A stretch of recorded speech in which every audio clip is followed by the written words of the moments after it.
he will not play for Newcastle again. Told that he would leave and his destination will be Liverpool Football Club. He's completely undone all the good work he's done with that football club. And it's just a shame, really, that's how he's acting.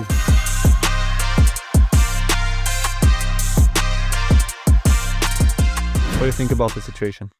I'm not a professional soccer player, and I can't put myself into Alexander Isak's shoes, but I can have some thoughts about how you act if you are a professional player with millions of pounds every second, week, month, year. The thing is, he's still a Newcastle player. Yeah. They're paying him salary. I mean, he's a very rich dude, right? Yeah, of course. How can you not come to practice? How can you not come to pre-season and the friendly games while you're still on their payroll? Like, I have a job. Mm-hmm. I go to my work because my company pays me salary, right? Even how pissed I am, I can't just stay at home. Because then I'm doing something wrong. So even though I love Alexander Isak, I always rooted for him. I'm a big Alexander Isak supporter. I know. I followed him since he left AIK. So in that sense, I think he should have just gone to practice, met his teammates, even though he wished to go to Liverpool more than anything. You should still do your job, man.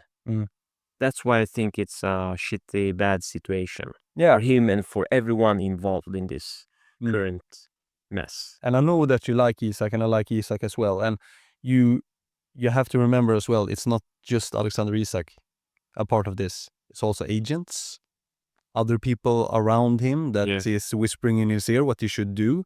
I think quite the opposite. Like if you do the comparison to be at a corporation, and the corporation brings you false promises, we're going to do this, we're going to do that, but nothing happens. I think that's the situation with Newcastle. And I think he's just pissed. He just don't want to be there anymore. And they have told him this and that. And also with the new contract renewal, I think they put a new contract in front of him, but it was no like salary raise, which they have promised him. I mean, they had these owners at Newcastle, they left. So now he's just left with broken promises.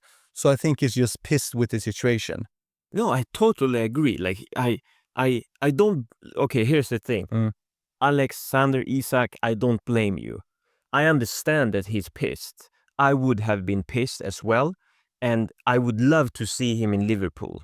And I totally understand him from a footballer's perspective. He wants to win titles. Yeah. Okay, he won a small title last season with Newcastle. Yeah. So he's given Newcastle something they hadn't gotten for a lot of years, right? So he delivered. Yeah. So I understand that he was signed by other owners, of course, like you say, and they promised him a lot of stuff. Who have they signed? No. Anthony Elanga, of course, good player. Yeah, but not Champions League winning player. Newcastle won't win Champions League or the Premier League. And Alexander Isak is a Premier League and Champions League winner. Yeah. So in that sense, of course, I understand the situation. But still, though, they are burning his shirt. Yeah. Right? Yeah. They burned his shirt. Yeah. So in that sense, we're different people with different mentality. Even though I would be that pissed, I would still act as normal because my teammates aren't the problem. No. Right? So I would have gone to practice. I would have followed on preseason to stay in shape, play some football, hang out with my teammates. Yeah. It's not their fault. So I think his actions is quite bad for his teammates because they are the people he's working with on a daily basis on the pitch. Yeah. So it's a bit sad in that sense, but I'm totally with him. He should leave Newcastle if he has the opportunity to go to Liverpool. And I wonder if it's like new trend setting in football, or maybe not new. It has been from before as well. But if you look at Gyökeres, Mbappé, their transfers to their clubs that they're playing for now, they have also argued and fighted their way from the club. And I wonder if Isak didn't do what he has done, would he be able to leave Newcastle? I think like if he would show up to practice, show up for the preseason, would he still be able to leave Newcastle? Because now he has made himself impossible. So the thing that Newcastle is facing is sticking with Isak, but leaving him on the bench. Because the fans don't want to see him. He has let down his teammates. He is so far behind from being a starter.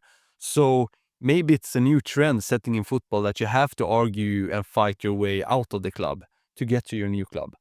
A trend or not, it's still a bad situation. Because what if he stays in Newcastle? My God. What if he stays in Newcastle? Yeah. I think it's impossible to keep him. You can't have a player who don't want to be there. The fans will hate him forever and get his respect back from his teammates. They have no confidence in him anymore. So I think it's an impossible situation where he has to move.